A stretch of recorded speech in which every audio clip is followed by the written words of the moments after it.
অংশগ্রহণ করব না। নওশাদ সিদ্দিকী বা আইএসএফ যদি ভোটাভুটিতে অংশগ্রহণ না করে এটা কি ইম্প্যাক্ট পড়বে সেভাবে?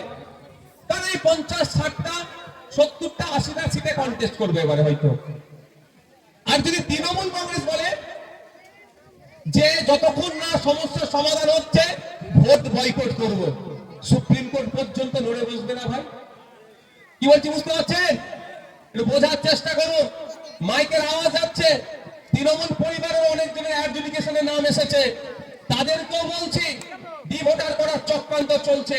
কারণ হাতির দাঁত যেটা দেখিয়েছিল আর এখনের মধ্যে বিস্তর তফাৎ।